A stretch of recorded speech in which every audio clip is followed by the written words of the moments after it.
The media is wrong. They can't get anything right, and they continue to be wrong. And I'm Dan Perkins.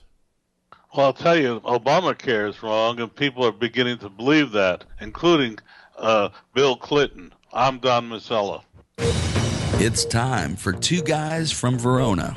Each week, you will hear from Dan Perkins, a financial expert, a regular columnist for the Hill website, and best-selling author, and Don Mazzella, a veteran journalist, author, and radio host talking about things that concern you politically, financially, and socially. They will also try to give listeners a heads up on future happenings. Well, the famous newspaper of record, the New York Times. All the news that's fit, we print, sort of. They decided, and you could help me with this, Don, who made this? Was it the editorial board or somebody else, the publisher, who decided that they were going to print the 3 pages of Donald Trump's 1995 tax return without his permission? And in so doing, created a firestorm because in that particular return, Mr. Trump took a $960 million loss because of what was happening in his casinos. And but for some reason, unbeknownst to me, the vaulted New York Times chose not to report, while being on a smaller scale. Mrs. Clinton did the same thing.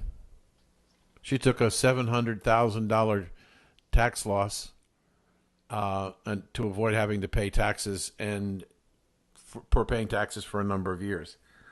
But it's really worse than that, Don, because the vaulted New York Times, for some reason, forgot to tell its readers that the New York Times also didn't pay any taxes.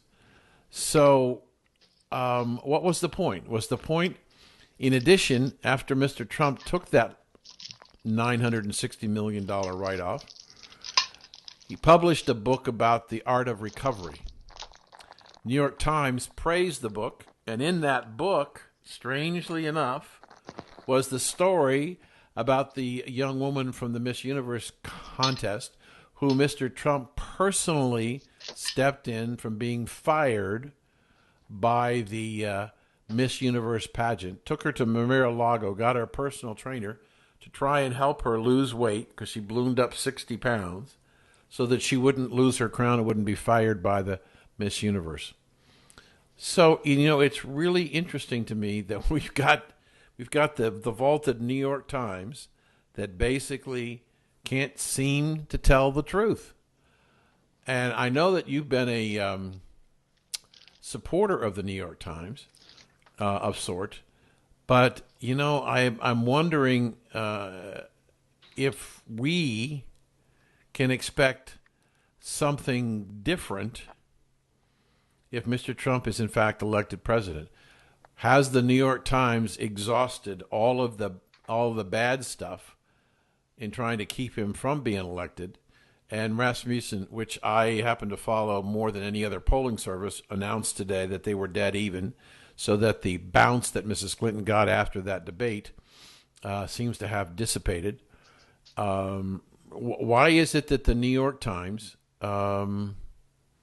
hates Mr. Trump so much that when it's to their advantage, they praise him, and when it's to their Mrs. Clinton's position, they attack him, and don't tell the truth, or don't tell, as we used to say when our children was growing up, the rest of the story. I guess that was Paul Harvey's line too, the rest of the story. There seems to be a reluctance in a lot of people in the press about telling the rest of the story. So, Don, what's going on with the New York Times? Well, you're asking me, but I can't tell you exactly. But, news is a matter of judgment. there was a time when you judged and said you put out all the facts and let the reader decide, but that's long gone by the wayside. We now have advocacy journalism. In last Sunday's New York Times was another story in which reporters said right in the middle of it, well, everybody else is saying this, but I believe this, and just destroyed everybody else's arguments. Was he right? The time. Oh no, of course not. But that's another story. You'll be happy or unhappy to learn that 240 journalists are expected to be fired by the New York Times over the next month and a half. Why? As it tries to slim down. It's a very overbloated newsroom. But to get back to Mr. Trump and his returns, the interesting thing is if that story had appeared on the business page of the New York Times, it would have been pointed out as a great success story. Because here's a guy, you and I only wish we could lose $900 million because that means we must have had some money left over. Mm-hmm. But it's interesting. That story is not playing well in the Midwest, and it's not playing well with business owners, because what business owner hasn't at some point had a down year, and what business owner hasn't taken a tax loss carry forward? A woman called up the NPR radio today and said, by her count, in just one study she did, there were 500,000 businesses that took a loss and a loss carry forward last year that she knew of that was documented, and she thought there were more. My wife, who you know is a Harvard MBA, said, well, it just proves that he could come back from adversity and win through. It was a lousy story. It led the paper. It demonstrated how much the New York Times is so much against Donald Trump. The unfortunate part, if it had appeared in the business section, it would have been a positive story. It's a shame, but that's the New York Times. But nothing you or I can do about it. Yeah, I understand, and it's just very frustrating. The idea that the media can decide. You know, and in my 71 years in presidential elections, going back to Dwight Eisenhower, I don't think I've ever seen a mainstream press so blatantly biased in their reporting. I think that it's gotten worse. And the credibility, you know, one could ask the question, Don, why do we have the First Amendment if the press is free to lie? Well, press has always been free to lie, and sometimes does. For one thing, we've always had a subtle since. I covered my first presidential election in 1964, and I can remember working for NBC News and talking about it then. I was going to college at the time as well, so I was seeing both worlds. But the point I'm trying to make is the press has been, at least since 1964, against the Republican candidates. They have never been for the presidential candidates. Ronald Reagan never won a majority of the newspapers and media of this country in support of either the first or the second term. No one has ever. But the difference is, it was much more subtle then than it is now. I only go back to Governor Dukakis sitting in that ridiculous picture in the tank. If you remember that one, it bust him the election, right? Because the inside story on it is that every major network had warned the Dukakis camp not to do it. They knew that it was the wrong message, but they did it anyway, and that was the result. That and Willie Horton. Dan, I think you're right. The media has suffered a credibility gap, and it's going to take a long time to win it back. But okay, how are they going to win it back? How are they going to swing the pendulum to the middle? You are going to see so many stories about the Mrs. Trumps, the current and the two previous. If he wins, my God, Parade Magazine and everybody else will be going to town with them. That's one thing. Two, you're going to start to see a realignment, because if, as you and I believe, this nation is really moving right, the media will move right too, because the media can't stand too far out of the mainstream without losing the one thing that makes it worthwhile: money. It's no accident that Fox is still the most lucrative network, money-wise, of all of the networks, and CNN is a badly trailing second. Mm-hmm. So you're going to see that change. But how do the reporters that are left in that New York Times newsroom, how do they swing that pendulum? How do they, having grown up, written everything? They won't. They won't. It's a generational change. The same thing happened, Dan, in the New Deal with Roosevelt. It took two Roosevelt turns to swing the nation's newspapers behind him. Then you had a period after World War II when we had the right dominating the media through 1964. After that, and JFK, the left has been stronger. And also, there's another factor. Once the left gets into something, they don't let go. They try every little thing to stay in power, whereas the right tries to play by the rules more so. Yeah. When the right learns to be as ruthless as the left, then you're going to see major changes. Mm. Well, we've got about 30 seconds to our first commercial break. It was interesting. I saw a headline today in the New York Post where the Clinton campaign has decided that they were going to pull out of Ohio because it was too white and they were too ignorant. And with that, we'll take our first commercial break. I'm Dan Perkins. Don Mazzella. And remember, following us to watch the vice presidential debate. We'll be right back after these messages from our sponsors. Welcome back. You're listening to Two Guys from Verona. Once again, here's your hosts, Dan Perkins and Don Mazzella. You know, Dan, about 2 months ago, I saw a cartoon in which an old Jeep with its tires off. The caption read, "Obamacare's wheels are coming off." Well, it's becoming pretty obvious that, as you showed me, in Minnesota, the average healthcare insurance rate is expected to go up 50 to 60% when these rates are posted.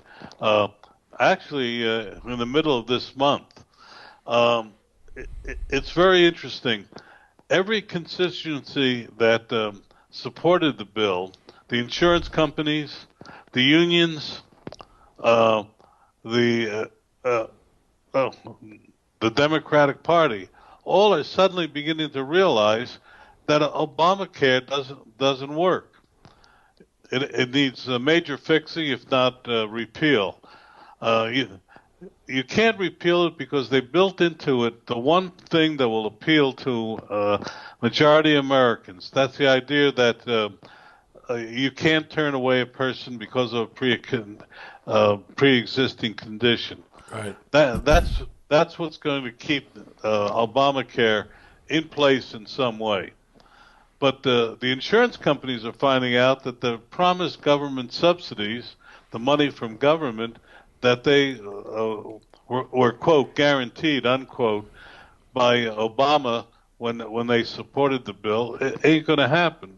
Department of Justice today said that the money set aside to make them whole isn't going to be used for that, and won't be used for that. The rates are going up on average now with Minnesota, probably close to 18 or 19% or more in most states where you have the various exchanges. It's interesting. The private exchanges done but for companies and for others are only experiencing 10% or less increases. Wonder why? But the major thing that's happened, and the thing that is going to really kill Obamacare, is the fact that the average deductible for whether you're employed, whether it's your personal insurance, etc., it now averages over $5,000 per individual, Right. and $7,000 for families. At that rate, it becomes smart to get a health savings account. But you know what? The administration has specifically set up the rules so that it's very difficult to craft an HSA so that you don't have to pay taxes. The other interesting thing that came out today in New Jersey and every state that I've heard of is the fact that if you're an employee, and you're being given health insurance, you're still paying much more. In fact, almost on average, 100% more of that a premium than you did 2 years ago. And you still can't keep your old doctor, you still can't keep your old hospital, and you still you still can't have the copay you want. It's a bad situation, getting worse, and President Obama hopes he gets out of town before it falls apart. Back to you, Dan. Well, let me follow up with what you're saying there. I've said on this program many times, and on our other program, one of the things that people have to understand about the Democratic Party is that they have incredibly long fuses.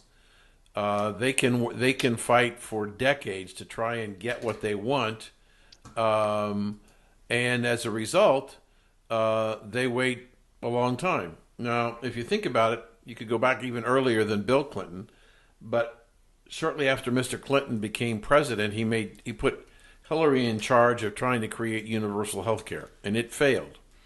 But the Democratic Party didn't give up. They just kept plugging away until they got a Democrat in the office and they had control of the House and the Senate, so that they didn't need the Republicans to do anything, and they passed it. So universal health care has been around for a long time, and there are some people who say, although I've heard people say they don't think the administration's smart enough, but I'm not sure I agree with that Obamacare was basically a red herring, because what Obama really wanted was universal health care, a single payer, which would be the government, and the government would control the health care system. I happen to believe that that's correct, but there are a lot of people who think that that's not correct. But if I heard what you just said, you said that the one reason Obamacare won't be repealed is because of the pre-existing condition. My question to you is, can you do a pre-existing condition under a health savings account? That doesn't count. Under the law, of course you can. Because the law says if you apply for a health care insurance policy, you can't be refused because of the pre. That's not my question. If they were to go in to consider to repeal Obamacare, and health savings accounts was the alternative, could you have a health care savings account where the pre-existing condition would be covered? It could not be covered, because the answer is no. Because an HSA, you must pay the first $5,000 or whatever the amount happens to be, whether it's pre-existing or not. You have to pay it. That's the difference. But after that, all your most of your expenses are then paid by the insurance policy. The problem is that the average American spends less than $800 a year on healthcare procedures of any sort. Mm-hmm. So if the pre-existing condition is the bugaboo, if they find a different way to deal with the pre-existing condition outside of HSAs with the special policy or rider or whatever the thing is, catastrophic care or whatever, then are you saying that the Obamacare might be less sacrosanct? I have to answer it in a different way. Over 50% now of all individual policies and corporate policy now are what's called consumer directed, where there's some way, either an HSA or an FSA, etc. The individual, the employee or the family must pay some amount before it kicks in. But the difference is whatever they don't spend, they can then save. Okay. But to answer your question, which is a very good one, Dan,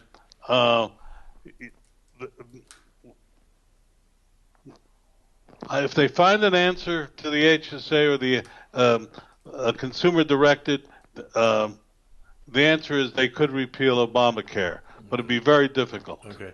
We need to take a break here in just a minute, a few seconds.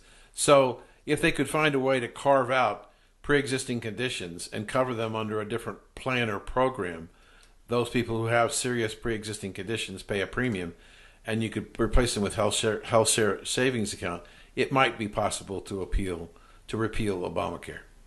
Oh, yes. Okay. But very unlikely. Okay. So we need to take another commercial break. This is Dan Perkins. Don Mazzella.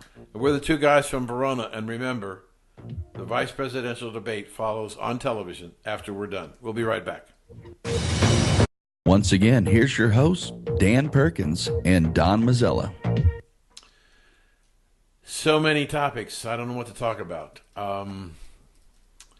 It's really Dan, I'm going to tell them about your that statistic that you hit me with today. Yeah. For those in the audience who may not be aware, my wife and I have a foundation called Songs and Stories for Soldiers, and we just added our 47th facility this week. We're in 47 facilities, hospitals, outpatient clinics, homeless shelters, veterans in transition at Army bases and Marines and everything else. And then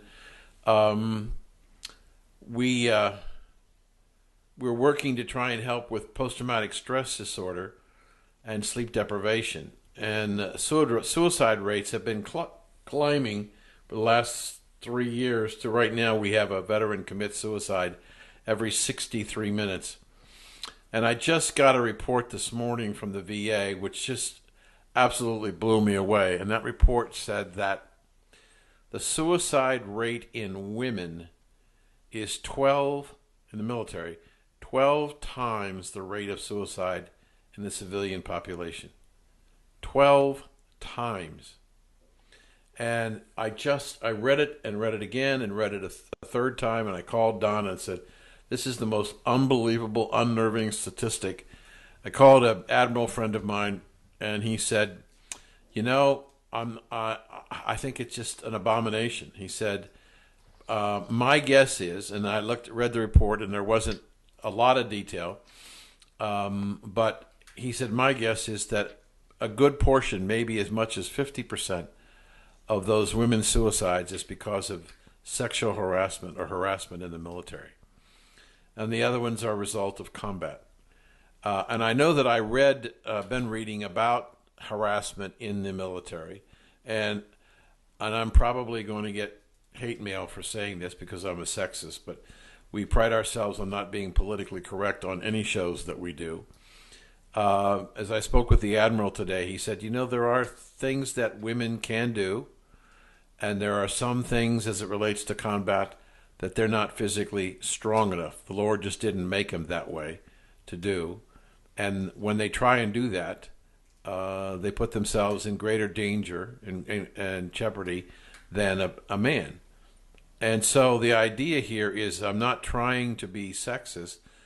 I am trying to get over the concept of 12 times the suicide rate in the general population of women for women who are in the military. Surprisingly enough, the statistics also talk about being younger women and coming in at a much younger age into the military and experiencing a higher suicide rate. It is amazing to me that that's happening. And I look at that and trying to figure out what can I do in my foundation. And I think I have to not change direction because there are still more men than women that are committing suicide. But we have to bring some weight to our foundation in our conversations. I'm doing a presentation this coming Saturday at the Disabled Veterans of America in Cape Coral, Florida, their 45th anniversary of the founding of their post. And I'm the keynote speaker, and I've decided that I've got to talk about this suicide situation with women. But I was talking to another Navy guy, and we were talking about a gentleman who is a friend of his who is suffering from PTSD, and he suggested that he needed to go to the Songs and Stories website to see if there's anything, especially the sleep audios, that could help him. And he called me up after this guy left his house here in Sanibel, or Fort Myers, I should say, and asked if would I be willing to send him an MP3 player to his home back in Washington because he's still suffering from PTSD. I said, of course. So I sent him 6 with a little note. If there's one, there's got to be more than one. So if you've got any friends that are also suffering, pass out these MP3 players and start listening to the sleep music. It really is a terrible thing. And in talking with him today, when I gave him the numbers on the women's suicide rate, he said, he reminded me of a story that I told him some time ago about 2 veterans that I met in a VA hospital, where one of them was from Vietnam and the other one was from Afghanistan. And the soldier, I was just kind of sitting listening to the conversation between the 2 men. The guy from Afghanistan had done 4 tours of Afghanistan and 1 tour in Iraq. And the guy from Vietnam said, we had our problems, and we came home and we weren't very well received. But he said to the guy, you have a much more difficult life than I did. And I was listening because the guy from Iraq said in Afghanistan, why? He said, because I did 1 tour. I came back. I was on the States, or I was sent to Japan or whatever, and after a year after my tour was over, my hitch was up and I left and I came back home. He said, you guys go out and you do a tour, you come home in 30 to 45 to 90 days and you're back again. And you're doing 4, 5, 6, 7 tours in what I did in my entire career in the military, and I only did 1 tour in Vietnam.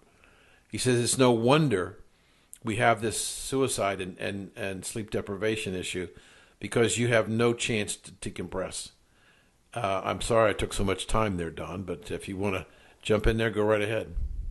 It's very difficult to follow what you just said, Dan. But I'm glad I'm glad you said it. I wouldn't have asked the question or suggested if I didn't think it was important. That's probably the most important thing I've heard today. Interesting and something difficult to swallow. So I think bringing it to our audience like we did just now. So we got a couple of minutes left. What else? What were you originally going to talk about, Dan? And we'll finish up. Well, I wanted to talk about the piece that I did at theconstitution.com, and you're writing there for them too now. So the 2 guys from Verona are writing on constitution.com. I want to talk about a piece that I wrote on Dr. Martin Luther King, but I also wrote a piece that followed that, was a piece about Hillary and her message to Donald Trump, in essence, basically lay off, I own the black and Hispanic vote, don't bother with my voters. The Martin Luther King piece was a story that I wrote that said to Martin Luther King, what would he think about his brothers and sisters today if he saw what was going on in the community? And I think my clock says we need to move to a break. So this is Dan Perkins. Don Mazzella. And we're the two guys from Verona. And remember, if it's important to you, it's important to us. We'll be right back after this message. You're listening to Two Guys from Verona. In this final segment, Don and Dan offer their predictions on what's going to happen in our world. Well, we've got the vice presidential debate tonight, and we've got, before we get back on the air again, we've got the presidential debate on Sunday. And I thought I would talk a little bit about that, and then you can come in and join me, and then we'll give you the last word here. Clearly, Rasmussen reported today that Mrs. Clinton's bounce for whatever she got out of that presidential debate is gone. That on a national basis, she's tied with Mr. Trump. We talked earlier about the fact that she's decided to withdraw from Ohio. It was talk today that she might withdraw from Colorado. And she suspended, believe it or not, advertising in Virginia, not knowing whether it's, but the last polling data had him up a little bit, so maybe the vice presidential nominee can't deliver his home state. It's interesting. Every time I talk to Don about the polling data, if Mr. Clinton's tied, then he always says to me, well, that means that Trump is up because the polling data is skewed. And I suspect it probably is. When we saw the poll after the debate, CNN overweighted the poll sample by 25% for Democrats. But I think that one of the things I have to tell you, ladies and gentlemen, when I told Don this afternoon that they were pulling out of Ohio and not going to do any more advertising, you can't see his face, but his face was kind of like, no, that can't be true. Pull out of Ohio? And when I told him it's because they said they were too white and too ignorant, there was a little bit of a smile on his face. But, how is it possible to win the presidency without winning Ohio? It's one of those, it may be true today that you can do it without winning Ohio, but she's, at best, has a slight lead, although the last polling data I saw in Florida, he was ahead in Florida. So she loses Ohio and Florida to Mr. Trump. Can she win, Don? No, you can't. Texas is pretty much Trump. If she gets the one that surprises me is Virginia. You take Virginia, Ohio, Florida, and Texas, and Colorado, which you mentioned. Those are big blocks of electoral votes. You also take. I've been laughed out of a meeting here in New Jersey, but Mr. Trump will do very well in New Jersey and a lot of spots, a lot of different spots that his enemies are looking that he will do badly. He will do very badly in Atlantic County, which is Atlantic City, because he was not very nice to a lot of people there. But the state, he's not going to take the state, but it's going to be close. But you take those four that I just mentioned, and by the way, I don't believe that you said that she's behind Obama in every state but California. Right. And that's an interesting thing because I heard from somebody out there who's admittedly in the Republican hierarchy that they are surprised by the strength of Mr. Trump. They don't like him, they don't want him, but they're surprised by it. So all in all, if you take those states and she loses those, I don't see how she can make it into the presidency. Back to you. Yeah, well, the interesting conversation is that is he in fact making inroads in both the Hispanic and the black community? I saw a poll last week where in the black community, he was approaching 21%, which was much bigger than Romney. I think as we get closer to the election, and if he comes out and demonstrates what he really believes and lets Hillary not lead him by the nose as she did in the first debate, I think that this format of the town hall meeting, unless there's a way she's rigged the audience, and I don't know how the audience was chosen or who decides what questions are going to be, but even if the questions are stacked against Mr. Trump, I'm hopeful that he has learned that he can control the agenda by ignoring the question and say what he wants to say. And so he's done that before. Huh? He's done that before. Right, but he didn't do it in the first debate. He didn't. Only one time did he bring up emails. Right. He didn't bring up Benghazi. He didn't bring out the Clinton Foundation. He didn't bring it out Play for Pay. And I wonder whether or not he prepared for this debate, and whether, I'm not saying he didn't take it seriously, but maybe he figured he could wing it the way he's done so many times before. And he had moderators before that were stacked primarily against the whole panel. This time he dealt with a moderator who was stacked absolutely against him. So if he wants to have an agenda, he's going to have to step up and talk about what he wants to talk about, as opposed to letting Hillary or the moderator take over for their personal agenda. So I think that that the idea that, as you've said so many times, it's about jobs, stupid. If Mr. Trump can continue to talk about jobs, now I'm going to disagree with you a little bit. You said on our afternoon show that you don't think neither one of the candidates has articulated a jobs agenda. I don't agree with you about Mr. Trump. I think he's been very specific about recommendations, what he wants to do in tax policy, repatriation of money, capital to start businesses and grow the businesses in the United States, cutting the personal and corporate tax rates. All those things will lead for private industry to make decisions that they want to expand the United States and bring in new countries, especially if we become energy independent and are not subject to the political whims of the Middle East or what we're going to pay for energy policy. Don?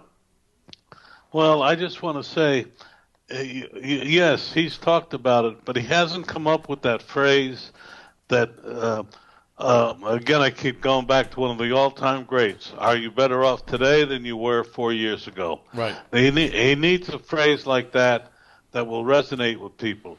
And this is the critical time to do it, preferably in this Sunday debate. If he comes up with that, I agree with you. That's all I'm saying. Okay. Okay. Yeah. Now, in last week's show, I'm going to impress people with my research. In last week's show, you attributed the chicken in every pot to Franklin Roosevelt. But when I did a search on Google, you know what I found? I found a bunch of campaign buttons that said "chicken in every pot." Herbert Hoover. Yeah, you're absolutely right. When two nights afterwards, I woke up in the middle of the night and said, "Damn it, you're absolutely right." Touche. Okay. But so you want to talk? We got a few minutes left. So you want to talk about Colombia? What's going on in Colombia and Venezuela? Okay, but remember, I was almost there when for that election. Okay. But anyway, yes. What I want to say is we may be seeing a harbinger of what's coming up in next month here in the United States. But the Colombian people voted against their president on the peace deal with the communist rebels. Something that the leaders in Colombia never expected. It's an amazing. And if you look at South America, we seem to be having a march of that. If you go to, I don't know if you saw in Spain, where the socialists threw out their hardline leader in order to have uh, a coalition government with the rightists. And then in Venezuela, which I think is the next, I keep saying it, and one day I'm going to be proven right, we are going to have a major revolution. Venezuela is dying on the vine, and its people will eventually rise up and knock out the communist regime. It's a sad how it will happen, and probably with bloodshed, but we have to keep warning people. That's the way it's going to come. And finally, if you really think about it, the exit from the European Union by Britain was the linchpin that started it, but I don't think it's going to stop there.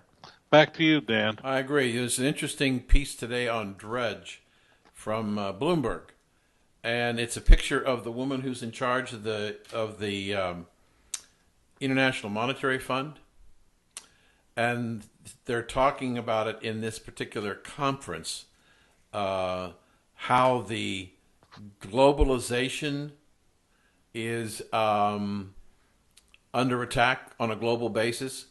And the woman who's in charge of the International Monetary Fund, there's a photograph of her on John, giving the middle finger to those people who are anti-globalization.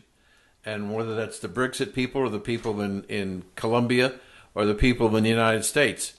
You know, we talked about earlier, the idea of what's going on around the world is that people are becoming less and less interested in becoming homogenized and want to keep their culture, want to keep their history, and want to keep their heritage. And that's what's going on in Colombia. It's going on in Europe now, going on in the United States. And this globalization, the president of the Philippines just said today to Mr. Obama, go to hell on your trade deal. And so